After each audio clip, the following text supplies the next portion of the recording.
Hello and welcome to stage 2 of Tour of Azerbaijan 2015. The second stage, just under 187 kilometers of tough, arduous roads from Baku to Ismaili. The riders making their way west from the capital of the nation. What a great first stage we had yesterday. Emphatic sprint success from former World Tour contender Marco Kump, the Slovenian. A broad beaming smile from him after completing a great stage victory and getting the first leader's jersey of the race. Representing his Adria Mobile squad in fine style, ahead of Francesco Chicchi of Androni and Maxime Avarin of the local Synergy Baku cycling project squad, getting up for a fine podium finish on stage 1. That's the route for the riders this afternoon as they make their way from the capital, heading west via circuitous route and 3 classified climbs along the way, 2 of them second cat, and then a first category ascent. The summit reached 33 kilometers from the finish, broadly downhill from there to the conclusion of the stage. 2 sprints along the way for the intermediate sprints classification. And this, a very, very different stage to the one that kicked off the Tour of Azerbaijan yesterday. Temperature, 16 degrees centigrade, not too hot, not too cold. Humidity is on the high side. Wind is not too much of a factor. The conditions absolutely ideal for some tough climbing as the riders prepared to make their departure from the Velo Park in the nation's capital. Azerbaijan on the western coast of the Caspian Sea. Just under 10 million of a population in this nation.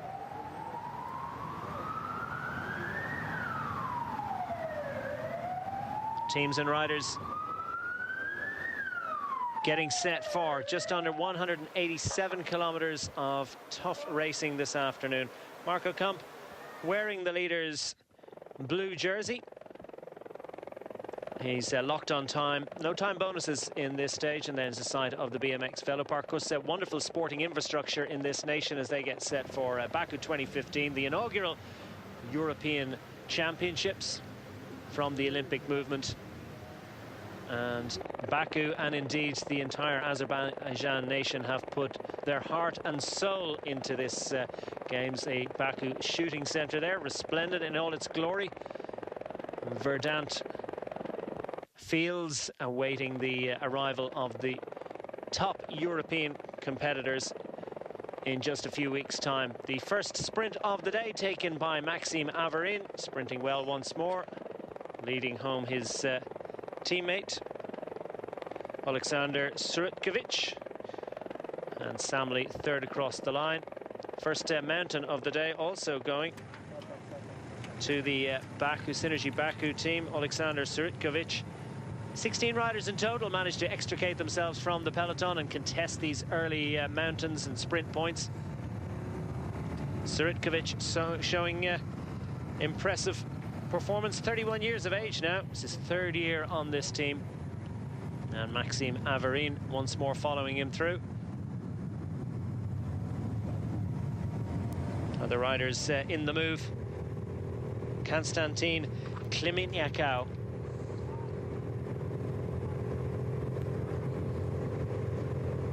Synergy Baku also represented in this move by Maciej Murgali, who did absolutely superb work for Maxime Avarin in the wind-up yesterday.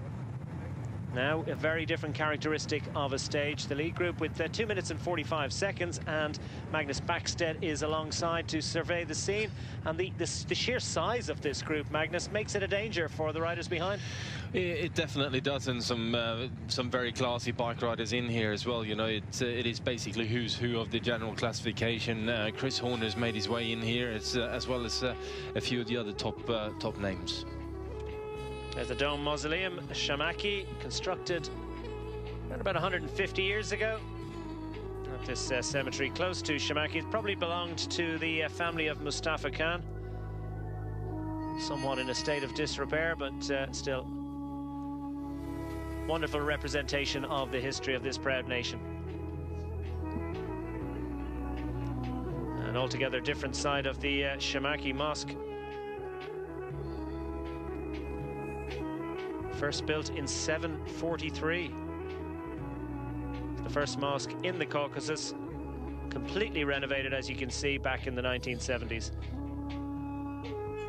Just some of the sights and sounds and representations of Azeri history that the riders are encountering along the route of this year's Tour of Azerbaijan. Back to the action on the road. 3 riders have separated themselves from the others in the main breakaway group.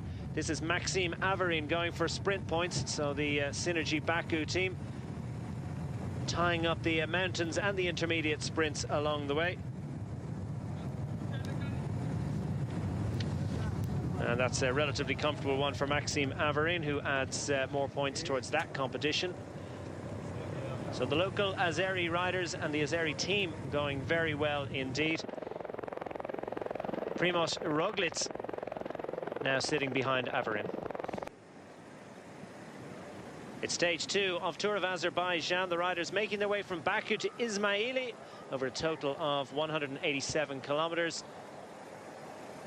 A total of 16 riders managed to extricate themselves from the peloton early on. Mugerli has been much in evidence throughout this afternoon's fair to date. Still several riders wearing their long sleeves to indicate that when they're up in the hills, well, things are a little bit cooler than they are down in the valleys, as we see another attack from Sirutkovic. It's been very active indeed. The crowd's out in force to witness the efforts of the other riders, and the local Synergy Baku team, well, there's hardly been an attack they haven't been involved in. And these initially 16 riders have maintained their advantage, only, well, less than half a minute sliced off that in the last, what, 20 or 30 kilometers of racing, so they're going well over the first 2 climbs of the day.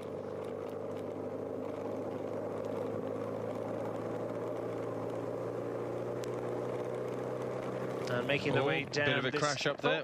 And that's a serious one indeed, into the stones in a big way. One of the riders from Post Chain Reaction, sorry Magnus, but that looks like it could well be the tall, rangy figure of Conor Dunn, one of the tallest riders in world bike racing at 6'8", over 2 meters and 4 centimeters, and looking very, very shaken indeed.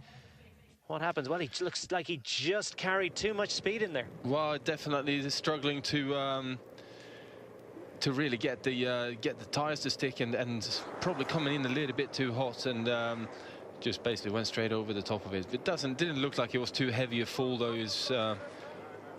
By the time he actually fell over, he'd managed to slow it down enough. Well, shaken but not too stirred is Conor Dunn, back on his bike. Congratulations to him, but that was a little bit of a fright, and he wasn't helped indeed by the fact of his, after going over the handlebars, his Vitus bike arriving on top of him very shortly afterwards. No harm done to him, our machine, and he's back in the fray. So the main bunch still chasing the large group of escapees up the road. Yeah, that's a difficult job to do, to chase down a group like this, and certainly when you've got so many riders in there as well that are, you know, very strong bike riders and many different teams as well. So it's kind of who's down to almost a question of who's going to do the work, and you know, has anyone actually missed this one, and have they got the legs to carry it all the way to the finish? Should they start working to bring it back for one specific rider? Looking at this one though, Chris Horner certainly looks like he's finding the conditions relatively chilly. He's still got leg warmers, arm warmers, and he did have his gilet on as well earlier. He's managed to take that off now though. Yeah, the mountain goats tending not to like the cool conditions so well. They're that thin. Chris Horner wearing dossard number 51. The oldest Grand Tour winner in history. He's now 43 years of age. He's not actually the oldest rider in the race. There is another rider whose name escapes me right now. He's all of 48 years of age.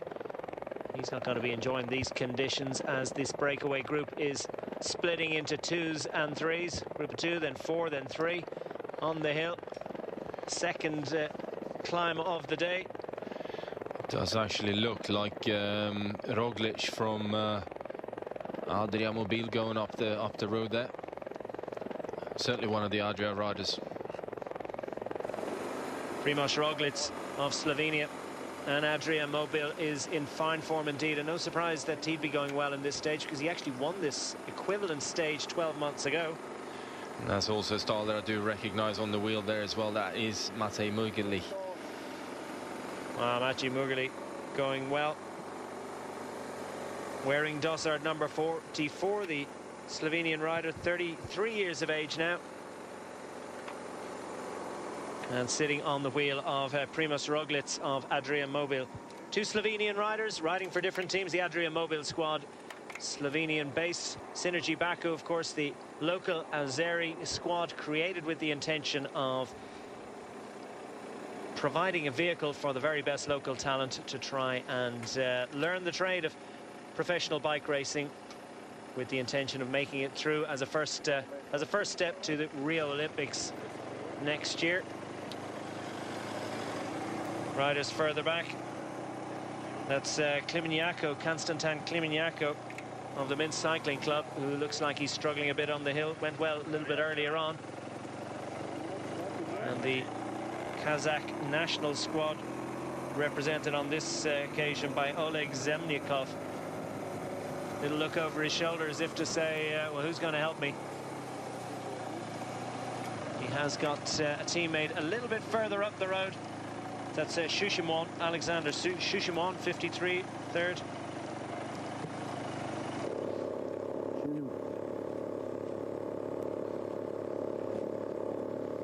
Anxious look over his shoulder. Yeah, it's not every day these guys looking back and seeing the Grand Tour winner coming at them. Although Chris Horner probably doesn't quite have the legs that he did when he won the Vuelta, but these two riders certainly gone very strong on the climb, and Roglic having done very well in Tour of Croatia recently as well. So, wow, Roglic almost catching his fellow countryman Mugelj out there, just catching him by surprise, but a little look over his shoulder and he realizes that Mugelj has reacted to that one. Won't be the last attack though, you can be pretty sure. Clearly Primož Roglic in good form, second on general classification in the Tour of Croatia recently, so has good legs, knows this stage, knows these roads well, and clearly super motivated. And as you say, Magnus, the winner of the Vuelta a España a couple of years ago is not too far back the road, so they need to keep the hammer down, and the hammer's certainly down from Primož Roglic. He attacks once more. Matej Mugelj struggling to hang on. Wow, Roglic must have some incredible legs if he's trying to go alone already from 34 kilometers out. He certainly has got to have you know, one of those 1 in 1,000 day when you can just feel invincible on the bike. It's more downhill than up from the summit of the final climb, with 33 kilometers remaining. And well, if he is going to go it alone, would he not surely be better advised to think about bringing Mugelj with him for the little bit of assistance he'd give him on the descents and on the flat roads that they encounter?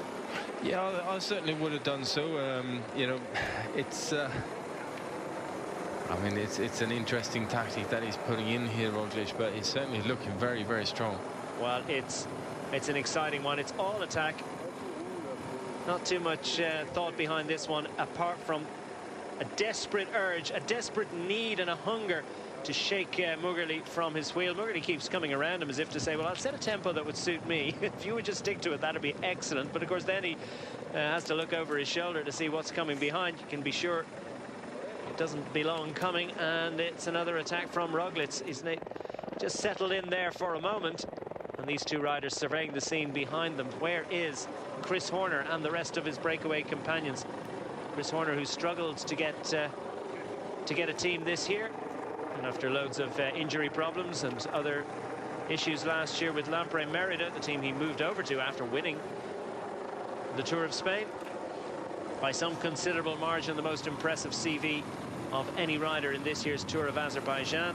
Chris Horner still very much in contention, but now we see Roglic appears to have gone free. He's managed to detach himself from Matej Mugelj, his fellow countryman, and indeed his former teammate. So Mughali and Roglic will know each other well. Mughali having moved across to Synergy Baku from the Adria Mobil squad, so they'll know each other's characteristics and each other's relative strengths. And clearly at the moment, the stronger of the two going up a hill is Primož Roglic at 25 years of age, forging clear on stage 2 of Tour of Azerbaijan. It's a long way to the finish, and behind it would appear that Maciej Mughali has been absorbed, or at least caught, by 2 other riders from the breakaway group, and a few more getting into contention as well. Christian Fact of Adria Mobil at the back of the group, playing a watching brief, not interested in getting involved in the chase of his teammate a little further up. Hinkov Advrit's cycling team well represented amongst that group behind. They've 2 riders in there. Roglic flying solo, 3 chasing, and another, what, 4 or 5 further back the hill from this. Yeah, certainly looking strong, Roglic. It's no doubt about that, but I still find it very, very strange that he's going on the attack so early, and certainly now with the riders that he's got behind him chasing him as well. That it's a very confident move, but I just wonder whether that's going to pay off for him. He's a powerfully built rider, very much an all-rounder, clearly very much at ease going up a mountain. And remember, this is not the final hilly stage of this 5-day race, because there's another tough day of hilly racing on Saturday. And we'll have stages 3, 4 and 5 live on Eurosport through the weekend, starting with stage 3 on Friday morning, and cresting the rise, the final climb of the day, and taking the points towards the mountains competition is Primož Roglic. That, though, you sense is not his primary consideration. This man is not thinking about the mountains jersey. He's thinking about stage honours and perhaps the overall win in this race. Second, as I said, on general classification and Tour of Croatia already this year. And a very strong rider, making a big reputation for himself out there on the roads.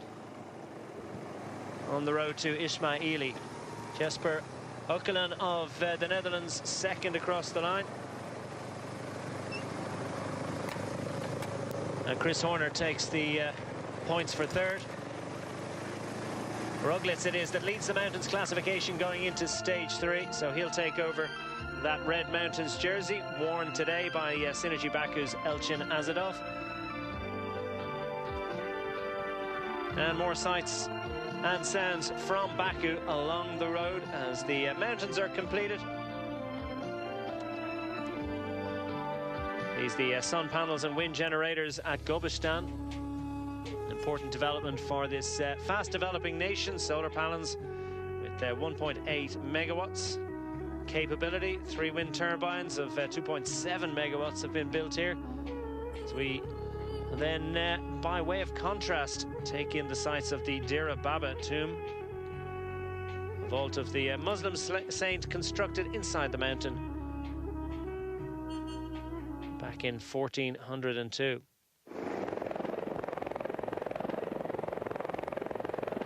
Back on the road to Ismaili, flying solo towards victory. Will he be able to hang on? Surely it's too far to go for Primož Roglic, as 3 riders behind combine in their efforts to close him down. Maciej Mughali, Jesper Oekelin and Chris Horner. Former winner of the Tour of Pays Basque, the Amgen Tour of California as well in 2011. That's coming up on Eurosport at the weekend as well, beginning a couple of stage wins during that successful assault on Tour of Spain back in 2013. Very different racing for Chris Horner now, and as you say, Magnus, he's wearing tights, arm warmers, full gloves. Clearly it's a little chilly out there for him. This man from Bend, Oregon, likes it a little bit warmer than this.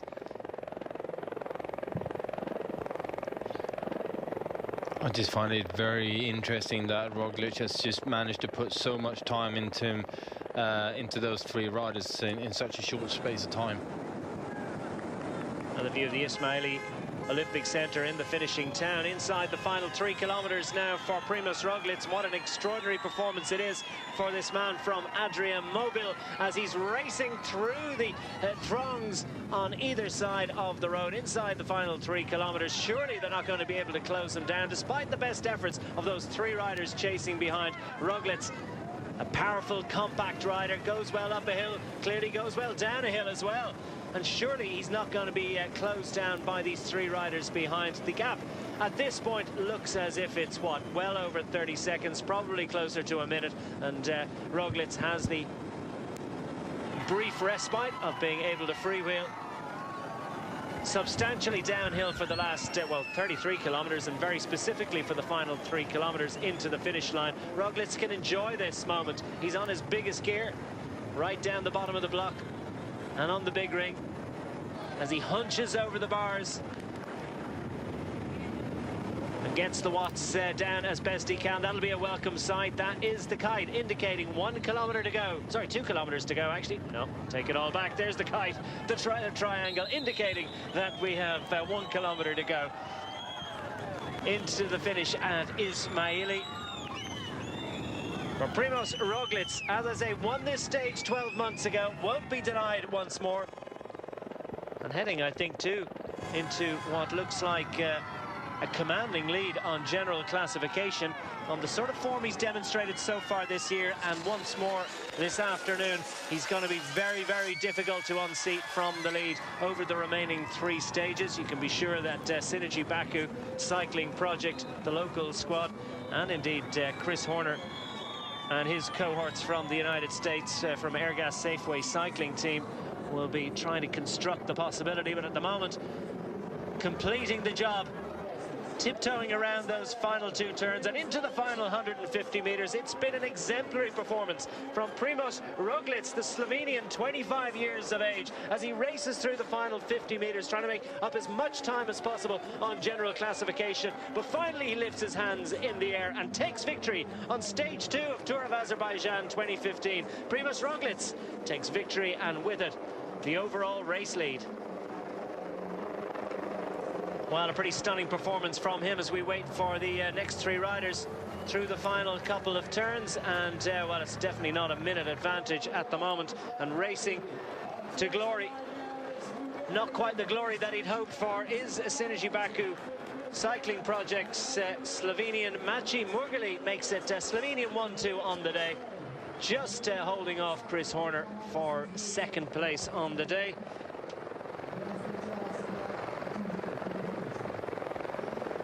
And 3rd across the line, Jesper Ukelen of the Netherlands, Slovenian 1-2, and 2nd day in a row that Adriamobil have taken stage honours, so that team really enjoying their visit to Tour of Azerbaijan 2015. Roglič, the former ski jumper, competed in that sport from 2003 to 2011. Slovenian competitor in the Winter Olympics in Vancouver in 2010, so he's an interesting piece of talent transfer. We haven't often seen that, and the group's coming in 3 minutes and 49 seconds behind as we see confirmation of stage honours. Roglič, the former skier, skating to glory ahead of his fellow countryman Murgeli. Chris Horner, good performance for him to get up for 3rd. Ukelen in 4th of the 3 riders coming in behind the man in the centre of shot, Primož Roglič, your stage winner this afternoon. What a fantastic escape. Thank you. I don't know, we are going quite hard on the wind from the beginning, and then I tried on the last climb to go away, and it happened okay. So you knew the stage because you was winning here last year as well, right? I knew the stage quite well, and hope for again to make a good result, and I win again, so I'm really happy. What is your plan for the upcoming days? I don't know, we try to keep the jersey. Thank you. Quite reasonably, he wants to try and keep that jersey. He currently holds a 34-second advantage over Ukelen, Murgeli and Horner. Well, the rest, well, at 6th and 7th, and the best of them 3 minutes and 50 seconds behind at the moment. Magnus Backstedt, it looks as if it's a four-way fight for Tour of Azerbaijan honours this year. It certainly does look like it. I think it'd be difficult for anyone else to really get themselves in there. But you know, when you got the smaller teams in these races, it's certainly very much a possibility that someone all of a sudden gets away, and there are not enough teams there to bring them back, and all of a sudden you are back in the race again. Adria Mobil have looked so strong so far. They're strong on the flat, they're strong in the hills. Yeah, certainly are. So I think, and looking back at Tour of Croatia, where Roglic was performing very well, I think he's going to be a bit difficult man to beat. He certainly is. Tomorrow's stage, 180 kilometers from Kabala to Shaky, and then back to Kabala, out and back course, over a total of 180 kilometers. But it's Roglic that moving ahead will hold the lead into tomorrow's stage. Tomorrow's stage live, as I say, it's on at 8:30 in the United Kingdom and Ireland, and we'll have that one live. Myself and Magnus will be on duty then. Please do join us for that. But for now, from stage 2, it's goodbye.